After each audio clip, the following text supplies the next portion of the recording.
ಮಾವಿನಕಾಯಿ ಉಪ್ಪಿನಕಾಯಿಯನ್ನು ಯಾವ ರೀತಿ ಮಾಡೋದು ಅಂತ ತೋರಿಸ್ಕೊಡ್ತೀರಾ? ಹಾಂ, ತೋರಿಸ್ಕೊಡ್ತೀನಿ. ಎಳೆದು ಇರಬಾರ್ದು, ಅತಿ ಬಲ್ತದ್ದು ಇರಬಾರ್ದು. ಈ ಥರ ಬೆಳೆದ್ರು ಒಂದೇ ಸೈಜ್ ಬರೋ ಥರ ಕಟ್ ಮಾಡ್ಕೋಬೇಕು. ಇದನ್ನು ಹಾಕಿದರೆ ಉಪ್ಪಿನಕಾಯಿ ಕೆಟ್ಟು ಹೋಗುತ್ತೆ. ಪಿಂಗಾಣಿ ಜಾರಿಗೆ ಬೇಕಾದರೂ ಹಾಕೋಬೋದು. ಹಾಕೋಬೋದು. ಒಂದೂವರೆ ದಿವಸ ಬಿಡ್ಬೋದಾ? ಹಾಂ, ಬಿಡ್ಬೋದು. ಮೆಂತ್ಯ ಹಾಕೊಳ್ತಾ ಇದ್ದಾನೆ, ಸಾಸಿವೆ ಹಾಕೊಳ್ತಾ ಇದೆ, ಲಕ್ಷ್ಮಿ ಹಿಂಗಿದು ಹಾಕೊಳ್ತೀವಿ. ಈಗ ಈ ಮಸಾಲೆ ಹಾಕ್ಕೊಳ್ತೀವಿ. ಎಣ್ಣೆ ಈಗ ಇದರಲ್ಲಿ 100 ಗ್ರಾಮ್ ಹಾಕ್ಕೊಳ್ತೀವಿ. ಮೇಲೆ ನಿಲ್ಬೇಕದು ಎಣ್ಣೆ. ಆಯಿತು, ರೆಡಿ ಆಯಿತು. ಈಗ ಇದನ್ನು 1 ವರ್ಷ ಎತ್ತಿಟ್ಕೊಂಡು ಊಟ ಮಾಡ್ಬೋದು. ನಮಸ್ಕಾರ ವೀಕ್ಷಕರೇ, ವಿಶಿಷ್ಟ ರುಚಿ ಯೂಟ್ಯೂಬ್ ವಾಹಿನಿಗೆ ತಮ್ಮೆಲ್ಲರಿಗೂ ಪ್ರೀತಿಯ ಸ್ವಾಗತ. ಅಮ್ಮ ನಮಸ್ಕಾರ. ನಮಸ್ಕಾರ. ಇವತ್ತು ಅಮ್ಮನ ಕೈ ರುಚಿಯಲ್ಲಿ ಇದು ಮಾವಿನಕಾಯಿ ಅಥವಾ ಮಾವಿನ ಹಣ್ಣಿನ ಸೀಸನ್ ಆಗಿರೋದ್ರಿಂದ ಸರಳವಾಗಿ ಮಾವಿನಕಾಯಿ ಉಪ್ಪಿನಕಾಯಿಯನ್ನು ಯಾವ ರೀತಿ ಮಾಡೋದು ಅಂತ ತೋರಿಸ್ಕೊಡ್ತೀರಾ? ತೋರಿಸ್ಕೊಡ್ತೀನಿ. ಬನ್ನಿ ವೀಕ್ಷಕರೇ, ಮಾವಿನಕಾಯಿ ಸೀಸನ್ ತುಂಬ ಅದ್ಧೂರಿಯಾಗಿ ನಡೀತಾ ಇದೆ. ಎಲ್ಲ ಕಡೆಗೂ ಮಾವಿನಕಾಯಿ ಯಥೇಚ್ಛವಾಗಿ ಸಿಗ್ತಾ ಇರೋದ್ರಿಂದ ತುಂಬ ಸರಳವಾಗಿ ಅಮ್ಮನ ಕೈ ರುಚಿಯ ಮಾವಿನಕಾಯಿ ಉಪ್ಪಿನಕಾಯಿಯನ್ನು ಯಾವ ರೀತಿ ಮಾಡೋದು ಅಂತ ನೋಡೋಣ.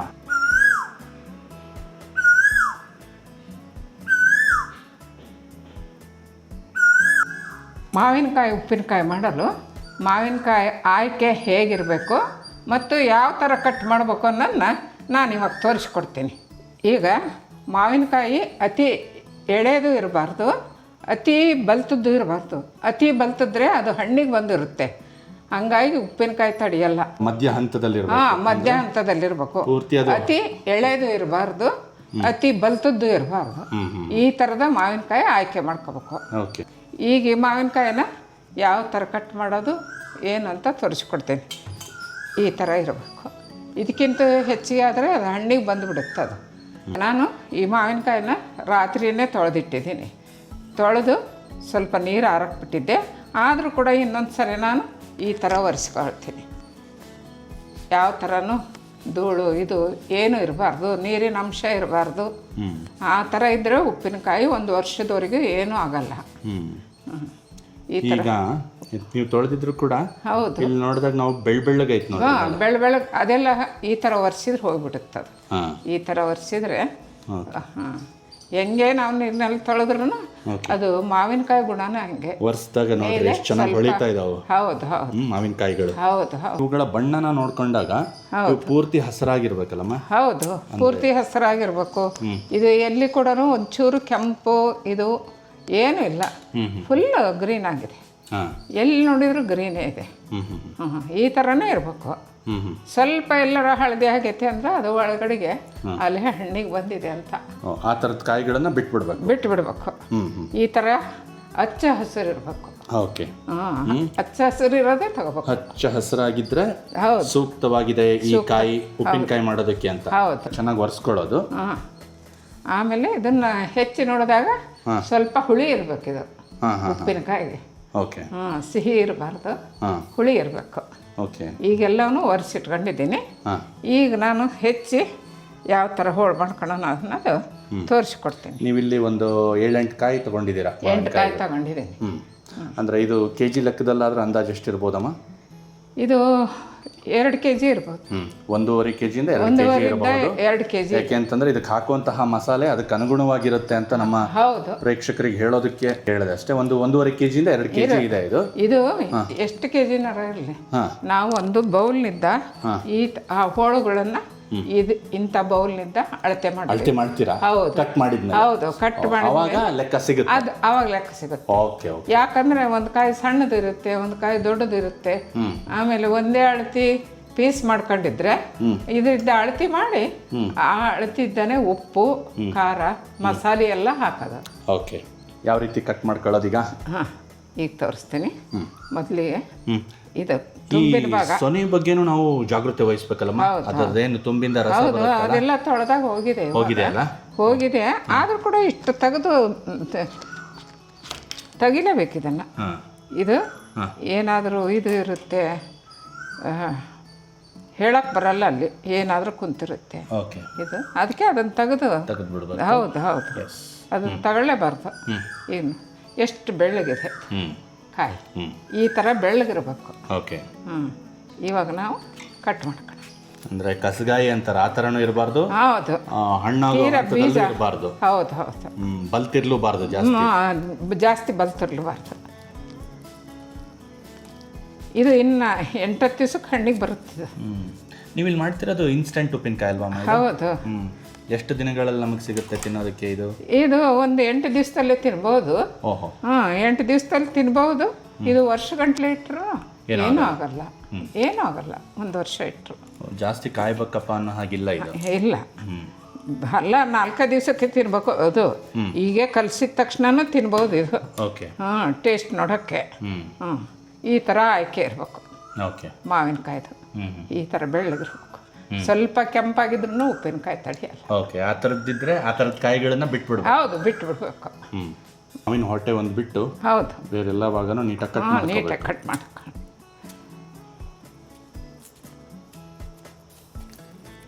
ಸೊ ಮಾವಿನಕಾಯಲ್ಲಿ ಅಥವಾ ಮಾವಿನ ಹಣ್ಣಲ್ಲಿ ಸುಮಾರು ರೀತಿ ಬರ್ತವೆ. ಹೌದು. ಯಾವುದನ್ನಾದರೂ ಬಳಸ್ಬೋದಲ್ಲಮ್ಮ? ಯಾವುದನ್ನಾದರೂ ಬಳಸ್ಬೋದು. ಒಂದು ಸೊಪ್ಪು ಇದು ತುತ್ತಪರಿ ಅಂತಾರಲ್ಲ, ಅದು ಬರಲ್ಲ. ಅದರದ್ದೇ ಬೇರೆ ಟೈಪು ಇದು ಇರುತ್ತೆ. ಅದು ಸ್ವಲ್ಪ ಸ್ವೀಟ್ ಬರುತ್ತಲ್ಲ.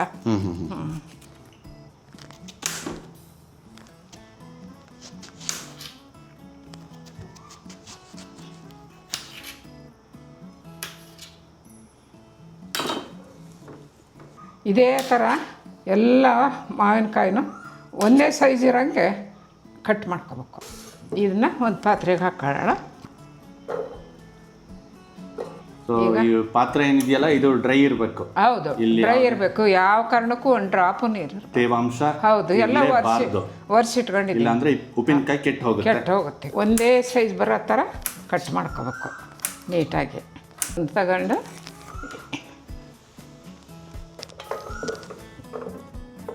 ಈ ಪಾತ್ರೆಗೆ ಹಾಕ್ಕೊಳ್ತೀನಿ. ಈಗ ಎಲ್ಲ ಮಾವಿನಕಾಯಿನೂ ಇದೇ ಟೈಪೇ ಕಟ್ ಮಾಡ್ಕೊಳ್ತೀನಿ. ಎಷ್ಟೇ ಕರೆಕ್ಟಾಗಿ ಸೆಲೆಕ್ಟ್ ಮಾಡ್ತೇವೆ ಅಂದ್ರೂ ಈ ಥರ ಮಧ್ಯ ಈ ಥರ ಯೆಲ್ಲೋ ಕಲರು ಬಂದುಬಿಡ್ತಾವೆ. ಇದನ್ನು ಬಿಟ್ಟುಬಿಡೋದು, ಹಾಕಂಗಿಲ್ಲ. ಇದನ್ನು ಹಾಕಿದರೆ ಉಪ್ಪಿನಕಾಯಿ ಕೆಟ್ಟು ಹೋಗುತ್ತೆ. ಇದನ್ನು ಮತ್ತೆ ಬೇರೆ ಅದಕ್ಕಾದರೂ ಉಪಯೋಗಿಸ್ಕೋಬೋದು. ಇದು ಬೇಕಿದ್ರೆ ಮಕ್ಕಳಿಗೆ ಕಟ್ ಮಾಡಿ ಉಪ್ಪು ಖಾರ ಹಾಕಿಕೊಟ್ರೆ ತೋತಾಪುರಿ ತಿನ್ನೋ ಥರ. ಹೌದು, ತಿಂತಾರೆ, ರುಚಿಯಾಗಿ ತಿಂತಾರೆ. ಈ ಮಾವಿನಕಾಯಿ ಹೋಳುಗಳನ್ನು ಇದರಿಂದ ಅಳತೆ ಮಾಡ್ಕೊಳ್ತೀನಿ. ಈ ಬೌಲ್ನಿಂದ ಅಳತೆ ಮಾಡೋಕೆ ಅಳ್ತೀನಿ.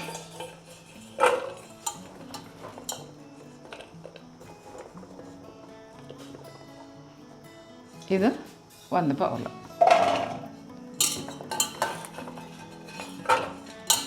ಸೊ ಇಲ್ಲಿ ಅಳತೆ ಮಾಡ್ಕೊಳ್ಳೋದು ಭಾಳ ಮುಖ್ಯ ಅಲ್ಲ? ಹೌದು, ಅಳತೆ ಮಾಡ್ಕೊಳ್ಳೋದು ಭಾಳ ಮುಖ್ಯ. ಯಾಕಂದರೆ ಇದಕ್ಕೆ ತಕ್ಕಂತೆ ಎಲ್ಲ ಸಾಮಗ್ರಿಗಳನ್ನು, ಹೌದು, ಸಾಮಗ್ರಿಗಳನ್ನು ಇದಕ್ಕೆ ತಕ್ಕಂತೆ ಹಾಕೋದು. ಇದು 2 ಬೌಲು, ಇದು 3 ಬೌಲು. ಈಗ 4 ಬೌಲ್ ಆಯಿತು. ಓಕೆ, 4 ಬೌಲ್ ಆಯ್ತಲ್ಲ. 4 ಬೌಲಿಗೆ ಇದನ್ನು ಮುಕ್ಕಾಲು ಹಾಕಬೇಕು ಉಪ್ಪು. ಓಕೆ, ಮುಕ್ಕಾಲು ಭಾಗ. 4 ಬೌಲಿಗೆ ಮುಕ್ಕಾಲು ಬೌಲ್ ಉಪ್ಪು. ಹೌದು,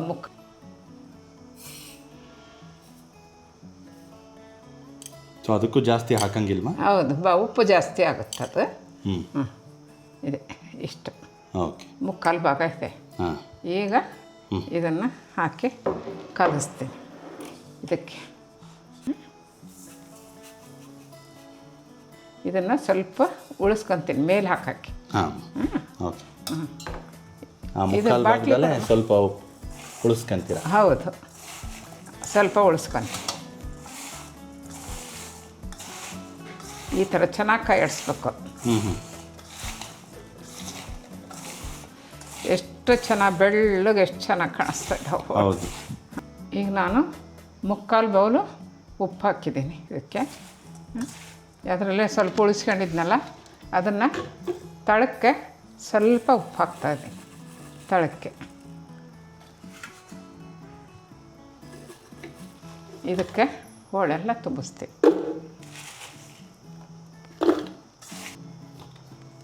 ಪಿಂಗಾಣಿ ಜಾರಿಗೆ ಬೇಕಾದರೂ ಹಾಕೋಬೋದು. ಗ್ಲಾಸ್ ಜಾರಿಗೆ ಬೇಕಿದ್ರೆ ಹಾಕೋಬೋದು. ಗ್ಲಾಸ್ ಜಾರಿಗೆ ಬೇಕಾದ್ರೆ ಹಾಕೋಬೋದು. ಇದು ಅಲ್ಲೇ ನೀರು ಬಿಡ್ತಾ ಇದೆ. ಅಷ್ಟು. ಈಗ ಇದು ಏನು ಉಪ್ಪು ಉಳಿಸ್ಕೊಂಡಿದ್ನಲ್ಲ ಅದನ್ನು ಕೂಡ ಮೇಲೆ ಹಾಕೊಳ್ತಾ ಇದೆ. ಮೇಲೆ ಸ್ವಲ್ಪ ಹಾಕಿ ಇದನ್ನು ಮುಚ್ಚಿಟ್ಬಿಡೋಣ. ನಾಳೆ ಇದಕ್ಕೆ ಎಲ್ಲ ಮಸಾಲೆನೂ ಹಾಕೋದು. ಓಕೆ, ಇದನ್ನು ಎಷ್ಟು ಟೈಮ್ ಬಿಡಬೇಕು? 24 hours? ಹಾಂ, 24 ತಾಸು ಬಿಡಬೇಕು. ಅಥವಾ ಒಂದು ಸ್ವಲ್ಪ ಹೆಚ್ಚು ಬಿಡಬಹುದು? ಸ್ವಲ್ಪ ಹೆಚ್ಚಾದ್ರೂ ನಡೆಯುತ್ತೆ. 1-1.5 ದಿವಸ ಬಿಡ್ಬೋದಾ? ಹಾಂ, ಬಿಡ್ಬೋದು. 1.5 ದಿವಸನೂ ಬಿಡ್ಬೋದು. ಮೊನ್ನೆ ನಾನು ಉಪ್ಪಿನಕಾಯಿ ಮಾಡಲು ಹೆಚ್ಚಿಕೊಂಡು ಉಪ್ಪು ಕಲಸಿಟ್ಟಿದ್ದೆ. ಇದು ಇವತ್ತು ಎಲ್ಲ ನೀರು ಬಿಟ್ಕೊಂಡಿದೆ. ಇದು 2 ದಿವಸ ಆಯಿತು. ನೀರು ಬಿಟ್ಕೊಂಡತ್ತಲ್ಲ? ಹೌದು, ಅದು ಉಪ್ಪು ಹಾಕಿದ ತಕ್ಷಣ ಈಗ 2 ದಿವಸಕ್ಕೆ ಈ ಥರ ನೀರು ಬಿಟ್ಕೊಂಡಿದ್ದೆ. ಈಗ ಇದನ್ನು ನಾನು ಒಂದು ಪಾತ್ರೆ ತಗೊಳ್ತೀನಿ. ಇದಕ್ಕೆಲ್ಲ ಮಸಾಲೆ ಸಾಮಾನನ್ನು ಹಾಕ್ತೀನಿ. ಮಸಾಲೆ ಅಂದರೆ ಇವಾಗ ಏನೇನು ಬೇಕಾಗುತ್ತೆ ಅಂತ ಹೇಳ್ತೀರಮ್ಮ? ಹಾಂ, ಏನೇನು ಬೇಕಾಗುತ್ತೆ ಅಂತ ಹೇಳ್ತೀನಿ. ಒಂದು 30 ಗ್ರಾಮು ಮೆಂತ್ಯ, ಒಂದು 10 ಗ್ರಾಮ್ ಇಂಗು, 50-60 ಗ್ರಾಮ್ ಖಾರ ಪುಡಿ, ಒಂದು 30 ಗ್ರಾಮ್ ಸಾಸಿವೆ, ಇದು ಒಂದು 10 ಗ್ರಾಮ್ ಅರಿಶಿನ ಪುಡಿ, ಇದು ಒಂದು 200 ಗ್ರಾಮ್ ಎಣ್ಣೆ ಇದೆ. ಇದನ್ನು ಹಸಿದನ್ನೇ ಹಾಕಬೇಕು. ಓಕೆ, ಬಿಸಿ ಮಾಡಿದ್ರೆ ಚೆನ್ನಾಗಿರುತ್ತೆ. ಇದು ಶೇಂಗಾ ಎಣ್ಣೆನೇ ತಗೋಬೇಕು. ಶೇಂಗಾ ಎಣ್ಣೆ ತಗೊಂಡ್ರೆ ಒಳ್ಳೆ ರುಚಿಸುತ್ತಲ್ಲ. ಹೌದು. ನಾನು ಮಸಾಲೆಗೆ ಒಂದು 30 ಗ್ರಾಮು ಮೆಂತ್ಯ ಹಾಕೊಳ್ತಾ ಇದ್ದಾನೆ, ಒಂದು 30 ಗ್ರಾಮು ಸಾಸಿವೆ ಹಾಕೊಳ್ತಾ ಇದ್ದೀನಿ, 10 ಗ್ರಾಮು ಇಂಗು. ಹಾಂ, ಲಕ್ಷ್ಮಿ ಹಿಂಗಿದು ಓಕೆ, ಅಗಳಾಗಿರುತ್ತೆ. ಇದನ್ನ ಮಿಕ್ಸಿ ಮಾಡ್ಕೊಂಬಿಟ್ಟು ಬರಬೇಕು. ಇದಿಷ್ಟು ಹಾಕ್ಕೊಂಡು ಈ 3 ಸಾಮಗ್ರಿಗಳನ್ನು ಈಗ ರುಬ್ಕೋತೀರಾ? ಹೌದು, ಇದನ್ನೆಲ್ಲ ಮಿಕ್ಸಿ ಮಾಡ್ಕೊಂಬಂದಿದ್ದೀನಿ. ಈ ಥರ ನುಣ್ಣಗಾಗಬೇಕು, ಸಣ್ಣಗೆ. ಸಣ್ಣ ಅಂದ್ರೆ ಸಣ್ಣ. ಇದು ಮನೆಯದೇ ಅರಿಶಿನ. ಓಕೆ, ಇದನ್ನು ಮನೆಯಲ್ಲೇ ತಯಾರಿಸಿರೋದು. ಇದಕ್ಕೆ ಬೆರೆಸ್ಕೊತೀನಿ. ಈಗ ಎಷ್ಟು ಚೆನ್ನಾಗಿ ಘಮ ಘಮ ಅಂತ ಇದೆ ನೋಡಿ. ಹೌದು, ಹಿಂಗಲ್ಲ, ಹಿಂಗು, ಮೆಂತ್ಯ, ಸಾಸಿವೆ, ಅದಕ್ಕೆ ಎಷ್ಟು ಘಮ ಬರ್ತಾ ಐತಿ. ಇದರಿಂದ 3/4 ಕಪ್ಪು ಇಷ್ಟು ಉಪ್ಪು ಹಾಕಿದ್ದೆ ಅವತ್ತು. ಹೌದು. ಈಗ ಈ ಮಸಾಲೆ ಪುಡಿನೂ ಅಷ್ಟೇ ಹಾಕಬೇಕಿದೆ. ಅಷ್ಟೇ ಬರ್ಬೇಕಾ? ಹೌದು ಹೌದು. ಈಗ ಈ ಬೌಲಲ್ಲಿ ಅಳತೆ ಮಾಡ್ಕೊಳ್ತೀರಾ? ಹೌದು. ಇದು ಅಳತಿ ಅಷ್ಟೇ ಹಾಕತ್ತಿ. ಇವಾಗ ನಾನೇನು ಹಾಕಿದ್ದೀನಲ್ಲ, ನಿಮಗೆ ಕಣ್ಣಳ್ತಾ ಇಲ್ಲ? ಹೌದು ಹೌದು, ಅದೇ ಕರೆಕ್ಟ್, ಅಷ್ಟೇ ಕರೆಕ್ಟ್ ಬಂದಿದೆ. ಯಾಕಂತಂದ್ರೆ ಇದು 1-2 ದಿವಸದ್ದಲ್ಲ, ನೀವು ಸುಮಾರು ವರ್ಷಗಳಿಂದ ಉಪ್ಪಿನಕಾಯಿ ಹಾಕ್ತಾ ಬಂದಿದ್ದೀರಾ. ಹೌದು. ಈಗ ನಮ್ಮ ಮದುವೆ ಆಗಿನೇ 58 ವರ್ಷ ಆಯ್ತು. 58-59 ವರ್ಷ ಆಯ್ತು. ಸುಮಾರು ಹೆಚ್ಚು ಕಡಿಮೆ ಒಂದು 60 ವರ್ಷದ ಅನುಭವ ಅಡುಗೆ ನಿಮಗೆ. ಸೊ ಈಗ ಮಸಾಲೆ ರೆಡಿ ಆಯ್ತು. ಮಸಾಲೆ ರೆಡಿ ಆಯ್ತು. ಇವಾಗ ನಾನೇನು ಮಾಡ್ತೀನಿ, ಇದನ್ನೇನು ಉಪ್ಪು ಕಲಸಿಟ್ಕೊಂಡಿದ್ನಲ್ಲ ಅಮ್ಮ, ಇದು ನೀರು ಬಿಟ್ಕೊಂಡಿರೋದು ನೋಡಿ ನನಗೆ ಇದು ಅನಿಸ್ತು. ಈ ತರ ಬಿಟ್ಟೇ ಬಿಡುತ್ತೆ, ಅದೇನು ತೊಂದರೆ ಇಲ್ಲ. ಆಮೇಲೆ ಆ ನೀರು ಬಿಡೋದ್ರಿಂದ ಬೇರೆ ನೀರು ಮುಟ್ಸಂಗಿಲ್ಲ, ಇದೇ ನೀರಿನಲ್ಲೇ ಇದು ಹಾಕದ. ಎಷ್ಟು ಚಂದ ಇದು ಬಿಟ್ಕೊಂಡಿದೆ ನೀರು. 2 ದಿವಸಕ್ಕೆ ಇಷ್ಟು ಚೆನ್ನಾಗಿ ಬಿಟ್ಕೊಂಡಿದೆ. ಈ ಮಸಾಲೆ ಏನಿದೆ ಅಲ್ಲ, ಇದನ್ನ ಹಾಕೊಳ್ತೀನಿ ನಾನು. ಇದೇ ಅಳತೆಗೆ ಉಪ್ಪು ಹಾಕೊಂಡಿದ್ದೆ. ಹೌದು. ಇದರಿಂದ 4 ಆಗಿತ್ತಿದು ಹೋಳು. ಓಕೆ, 4 ಬೌಲ್ನಷ್ಟು. 4 ಬೌಲ್ಗೆ ಈ 3/4 ಬೌಲ್ ಉಪ್ಪು ಹಾಕಿದ್ದೆ. ಹೌದು. ಈಗ 3/4 ಬೌಲ್ ಮಸಾಲೆ 4 ಬೌಲ್ನಷ್ಟು ಮಾವಿನಕಾಯಿ ಹೋಳುಗಳನ್ನು ಹಾಕೊಳ್ತೀರಾ? ಈಗ ಈ ಮಸಾಲೆ ಹಾಕೊಳ್ತೀನಿ. ಉಪ್ಪಿನಕಾಯಿ ಚೆನ್ನಾಗಿ ಬರಬೇಕು ಅಂತಂದ್ರೆ ಈ ಮಸಾಲೆನೇ ಬಹಳ ಮುಖ್ಯ. ಹೌದು. ಉಪ್ಪಿನಕಾಯಿ ಚೆನ್ನಾಗಿ ತಡಿಬೇಕು, ಚೆನ್ನಾಗಿ ರುಚಿಸಬೇಕು. ಹೌದು, ಎಲ್ಲದಕ್ಕೂ ಈ ಮಸಾಲೆನೇ ಕಾರಣ. ಈಗ ಇದನ್ನೆಲ್ಲ ಕೈ ಆಡಿಸ್ಕೊಂತೀನಿ. ಎಲ್ಲ ಹೋಳುಗಳಿಗೂ ಮಸಾಲೆ ಚೆನ್ನಾಗಿ ಹತ್ತಬೇಕು. ಹೌದು. ನಾವೇನು ನೀರು ಮುಟ್ಸಿಲ್ಲ ಏನಲ್ಲ, ಅದೇ ನೀರು ಬಿಟ್ಕೊಂಡಿದೆ ಇಷ್ಟು. ಇದನ್ನ ನೀವು ಹೇಳಿದ್ರಿ 1 ವರ್ಷದವರೆಗೂ ಇಟ್ಕೊಂಡು ತಿನ್ಬಹುದು ಅಂತ. ಇನ್ಸ್ಟೆಂಟ್ ಆಗು ಅಂತಂದ್ರೆ ಒಂದು 7 ದಿವಸಕ್ಕೆಲ್ಲ 3-4 ದಿವಸಕ್ಕೆ ಬಂದ್ಬಿಡುತ್ತೆ. ಇವಾಗ ಎಷ್ಟು ತಿನ್ಬೋದು, ಯಾಕಂದ್ರೆ ಈ 3 ದಿವಸ ಆಯ್ತು ಉಪ್ಪಿನಕಾಯಿ ಹಾಕಿ. ಅಂದ್ರೆ ಕಳಿಯೋದಕ್ಕೆ ಶುರುವಾಗಿದೆ. ಹೌದು ಹೌದು, ಕಳೆದು ಬಿಟ್ಟಿದೆ. ಈಗಲೂ ತಿನ್ಬಹುದು. ಹೌದು, ಒಂದು 3-4 ದಿವಸದಿಂದ ತಿನ್ನೋದಕ್ಕೆ ಶುರು ಮಾಡಬಹುದು. 1 ವರ್ಷದವರೆಗೂ ಎತ್ತಿಟ್ಕೊಂಡು ತಿನ್ಬಹುದು. ಆದ್ರೆ ನೀರು ಮುಟ್ಟಿಸಬಾರ್ದು. ನಾವು ತಕ್ಕಣ ಮುಂದೆ ಸ್ಪೂನ್ ಒರೆಸಿಟ್ಟೆ ತಕ್ಕಬೇಕು ಉಪ್ಪಿನಕಾಯಿ. ಯಾವ ಕಂಟೈನರ್ ಅಲ್ಲಿ ಇದನ್ನ ಸ್ಟೋರ್ ಮಾಡ್ತೀವೋ ಆ ಕಂಟೈನರ್ಗೆ ಒಂಚೂರು ಕೂಡ ನೀರು ಸೋಕಬಾರ್ದು. ನೀರು ನಾವು ಬಳಸುವಂತಹ ಚಮಚೆಗಳನ್ನು ಕೂಡ ನಾವು ಚೆನ್ನಾಗಿ ಒರೆಸ್ಕೊಂಡು ಬಳಸೋದ್ರಿಂದ ಉಪ್ಪಿನಕಾಯಿ ಕೆಡೋದಿಲ್ಲ, ದೀರ್ಘ ಬಾಳಿಕೆ ಬರುತ್ತೆ. ಇವಾಗ ನಾನು ಖಾರ ಪುಡಿ ಹಾಕೊಳ್ತಾ ಇದ್ದೇನೆ. ಹೌದು. ಈ ಖಾರ ಪುಡಿ 50 ಗ್ರಾಮ್ ತಗೊಂಡಿದ್ದೆ. ಈಗ ಇನ್ನೊಂದು ಸ್ವಲ್ಪ ಬೇಕಾಗುತ್ತೆ. ಇದು 3/4 ಆಗ್ಬೇಕು. ಇದನ್ನು ಉಪ್ಪು, ಮಸಾಲೆ, ಖಾರದ ಪುಡಿ ಎಲ್ಲ ನಾನೇನು ಉಪ್ಪು ಹಾಕಿದ್ನಲ್ಲ ಅದೇ ಅಳತೆಗೆ ಇರಬೇಕು. ಖಾರ ಪುಡಿ ಸಹಿತ ಅದೇ ಅಳತೆಗೆ ಇರಬೇಕು.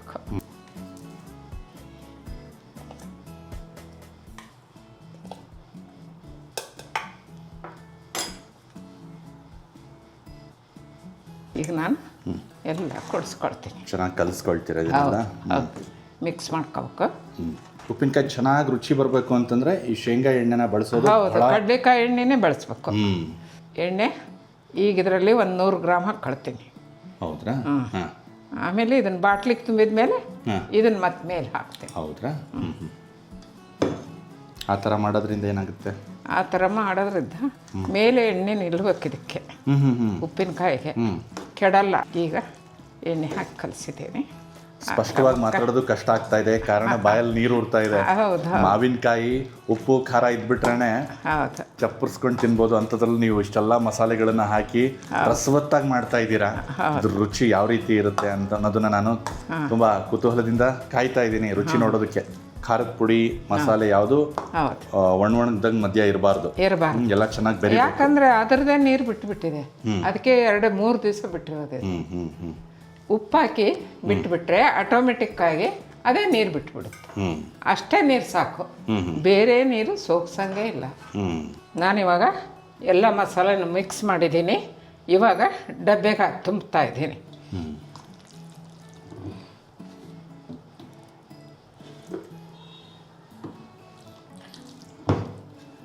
ಪಿಂಗಾಣಿ ಜಾರ್ಗೂ ಹಾಕಬಹುದು, ಹೌದು, ಗ್ಲಾಸ್ ಜಾರ್ಗೂ ಹಾಕಬಹುದು, ಗ್ಲಾಸ್ ಜಾರ್ಗೆ ಹಾಕ್ಬೋದು.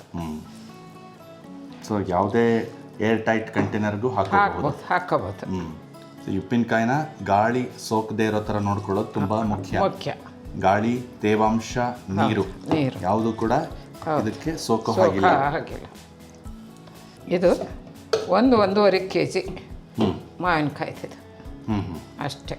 ಓಕೆ, 4 ಬೌಲು ಮಾವಿನಕಾಯಿ ಹೋಳುಗಳಿಗೆ 3/4 ಬೌಲು ಉಪ್ಪು, 3/4 ಬೌಲು ಮಸಾಲೆ, 3/4 ಬೌಲು ಖಾರದ ಪುಡಿ, ಅಚ್ಚ ಖಾರದ ಪುಡಿ, ಆಮೇಲೆ 200 ಗ್ರಾಮ್ ಎಣ್ಣೆ. ವೀಕ್ಷಕರೇ, ಇಷ್ಟನ್ನು ನೀವು ಸರಿಯಾಗಿ ಅಳತೆ ಮಾಡಿ ಹಾಕಿದ್ದೆ ಆದಲ್ಲಿ ಮಾವಿನಕಾಯಿ ಉಪ್ಪಿನಕಾಯಿ ತುಂಬ ಚೆನ್ನಾಗಿ ಬರುತ್ತೆ ರುಚಿ. ಹೌದು, ಯಾವ ತಳಿನಾದರೂ ಬಳಸ್ಬೋದು, ಆದರೆ ಹಚ್ಚ ಹಸಿರಾಗಿರ್ಬೇಕು ಕಾಯಿ. ಹೌದು, ಹಚ್ಚ ಹಸಿರಾಗಿರ್ಬೇಕು. ಯಾವುದೇ ಕಾರಣಕ್ಕೆ ಕೆಂಪಿರಬಾರ್ದು, ಕಟ್ ಮಾಡದೆ ಬೆಳ್ಳಗಿರ್ಬೇಕು ಒಳಗಡೆಗೆ. ಒಂದು ಸ್ವಲ್ಪ ಎಲ್ಲೋ ಕಲರ್ ಇದ್ರೂ, ಹಳದಿ ಕಲರ್ ಇದ್ರೂ ಅದು ಕೆಟ್ಟು ಹೋಗುತ್ತೆ. ಇಷ್ಟು ಎಣ್ಣೆ ಉಳಿಸ್ಕೊಂಡಿದ್ನಲ್ಲ, ಹೌದು, ಇವಾಗ ಇದನ್ನು ಹಾಕ್ತಾ ಇದ್ದಾನೆ ಎಣ್ಣೆನ.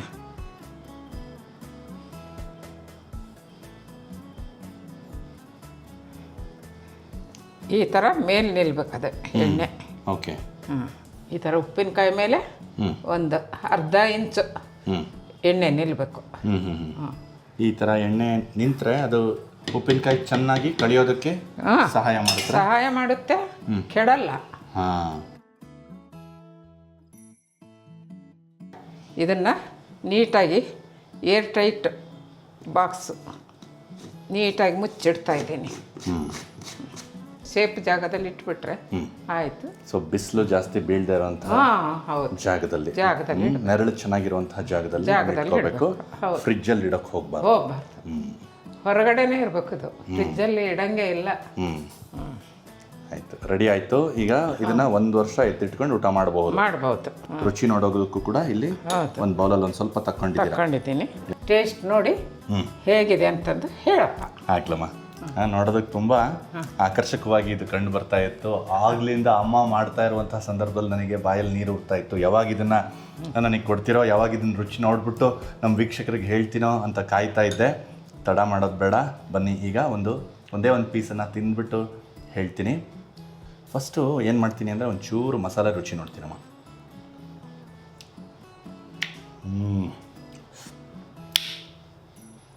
ತುಂಬ ಚೆನ್ನಾಗಿದೆ ಅಮ್ಮ ಮಸಾಲೆ. ಮೆಂತೆ ಫ್ಲೇವರ್ ತುಂಬ ಚೆನ್ನಾಗಿದೆ. ಮೆಂತೆ ಕಹಿ ಆದ್ರೂ ಅದು ಸಾಸಿವೆ, ಖಾರ ಪುಡಿ, ಇಂಗು ಎಲ್ಲರ ಜೊತೆಗೆ ಬೆರೆತು, ಇಂಗು ಕೂಡ ಸ್ಟ್ಯಾಂಡ್ ಔಟ್ ಅಂತಂದರೆ ಇಂಗಿನ ಫ್ಲೇವರು ಎದ್ದು ಕಾಣ್ತಾ ಇದೆ. ನಾನು ಇದೀನಪ್ಪ ಇದರಲ್ಲಿ, ನಾನೇ ಇದ್ರ ನಾಯಕ ಅನ್ನೋ ಹಾಗೆ ಇಂಗು ತನ್ನ ಇರುವಿಕೆಯನ್ನು ಚೆನ್ನಾಗಿ ವ್ಯಕ್ತಪಡಿಸ್ತಾ ಇದೆ. ಬನ್ನಿ, ಈಗ 2 ದಿವಸ ಆಗಿದ್ರೂ ಈ ಮಾವಿನ ಹೋಳಿಗೆ ಈ ಮಸಾಲೆ ಎಷ್ಟರ ಮಟ್ಟಿಗೆ ಹತ್ತಿದೆ ಅನ್ನೋದನ್ನು ನೋಡೋಣ.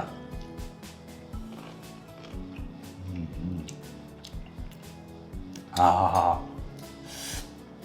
ನನ್ನ ಬಾಲ್ಯದ ನೆನಪಾಯ್ತು ನನಗೆ. ನಾವು ಚಿಕ್ಕ ಮಕ್ಕಳಿದ್ದಾಗ ನಮ್ಮ ಅಕ್ಕಂದ್ರೆಲ್ಲ ಇದನ್ನು ಚಿಕ್ಕ ಚಿಕ್ಕ ಪೀಸ್ ಮಾಡಿಬಿಟ್ಟು ಮಾವಿನಕಾಯಿ ಸೀಸನಲ್ಲಿ ಅದಕ್ಕೆ ಸ್ವಲ್ಪ ಉಪ್ಪು ಖಾರ ಸಕ್ಕರೆ ಹೀಗೆ ಹಾಕಿಬಿಡ್ತಾಯಿದ್ರು. ಅದ್ರ ರುಚಿ ಬಂತು. ಮಾವಿನಕಾಯಿ ಚೆನ್ನಾಗಿ ಉಪ್ಪು ಹಿಡಿದಿದೆಯಮ್ಮ, 2 ದಿವಸ ಆಗಿದೆಯಲ್ಲ, ಸೊ ಉಪ್ಪನ್ನು ಚೆನ್ನಾಗಿ ಹಿಡ್ಕೊಂಡಿದೆ. ಮಸಾಲೆಯನ್ನು ಈಗಷ್ಟೇ ಹಾಕಿದರೂ ಕೂಡ ನೀವು ಆ ಮಾವಿನಕಾಯಿ ಜೊತೆಗೆ ಅದು ಚೆನ್ನಾಗಿ ರುಚಿಸ್ತಾ ಇದೆ. ಮತ್ತು ನೀವು ಶೇಂಗಾ ಎಣ್ಣೆನ ಏನು ಬಳಸಿದ್ದೀರಲ್ಲ, ಶೇಂಗಾ ಎಣ್ಣೆಯ ಸ್ವಾದ ಕೂಡ ತುಂಬ ಚೆನ್ನಾಗಿದೆ ಉಪ್ಪಿನಕಾಯಿ ಜೊತೆಗೆ. ಇಂತಹ ಒಂದು ಉಪ್ಪಿನಕಾಯಿ ಇದ್ಬಿಟ್ರೆ ಸಾಕು. ಇದ್ರ ಜೊತೆಗೆ ಬರೀ ಒಂದು ಬಿಸಿ ಅನ್ನನ ಮಾಡ್ಕೊಂಡ್ರೆ ಆಯ್ತು ರೀ. ಅಲ್ಲಿಗೆ ಅಡುಗೆ ರೆಡಿ ಅಂತಲೇ ಹೇಳ್ಬೋದು. ಅಷ್ಟು ಅದ್ಭುತವಾಗಿದೆ, ತುಂಬ ಚೆನ್ನಾಗಿ ಬಂದಿದೆ. ಒಮ್ಮೆ ನೀವು ಕೂಡ ಇದನ್ನು ಟ್ರೈ ಮಾಡಿ ನೋಡಿ. ಖಂಡಿತವಾಗ್ಲೂ ತಮ್ಮೆಲ್ಲರಿಗೂ ಕೂಡ ಇದು ಇಷ್ಟ ಆಗುತ್ತೆ ಅಂತ ಭಾವಿಸ್ತೀವಿ. ಇಷ್ಟ ಆದರೆ ಕಮೆಂಟ್ಗಳ ಮೂಲಕ ನಮಗೆ ತಿಳಿಸೋದನ್ನು ಮರಿಬೇಡಿ, ಲೈಕ್ ಮಾಡೋದನ್ನು ಮರಿಬೇಡಿ. ಇದೇ ರೀತಿ ನಮ್ಮ ಮುಂದಿನ ಸಂಚಿಕೆಗಳಲ್ಲೂ ಕೂಡ ಇದೇ ರೀತಿಯ ಪಾರಂಪರಿಕ ಶೈಲಿಯ ಅತ್ಯದ್ಭುತವಾದಂತಹ ರುಚಿಕರ ಖಾದ್ಯಗಳನ್ನು ನಿರಂತರವಾಗಿ ನಾವು ನಮ್ಮ ವಿಶಿಷ್ಟ ರುಚಿ ವಾಹಿನಿಯ ಮುಖೇನ ತೋರಿಸ್ತಾನೆ ಹೋಗ್ತೇವೆ. ತಾವುಗಳು ದಯವಿಟ್ಟು ಇನ್ನೂ ಕೂಡ ನಮ್ಮ ವಾಹಿನಿಯನ್ನು ಸಬ್ಸ್ಕ್ರೈಬ್ ಮಾಡ್ಕೊಂಡಿಲ್ಲ ಅಂತಂದರೆ ಈ ಕೂಡಲೇ ಸಬ್ಸ್ಕ್ರೈಬ್ ಮಾಡಿಕೊಂಡು ನಮ್ಮ ವಿಡಿಯೋಗಳನ್ನು ನೋಡ್ತಾ ನಮ್ಮನ್ನು ಬೆಂಬಲಿಸಿ ಅಂತ ಮನವಿಯನ್ನು ಮಾಡಿಕೊಳ್ತಾ ಈ ಸಂಚಿಕೆಯನ್ನು ಇಲ್ಲಿಗೆ ಮುಗಿಸ್ತಾ ಇದ್ದೀವಿ. ಧನ್ಯವಾದಗಳು, ನಮಸ್ಕಾರ.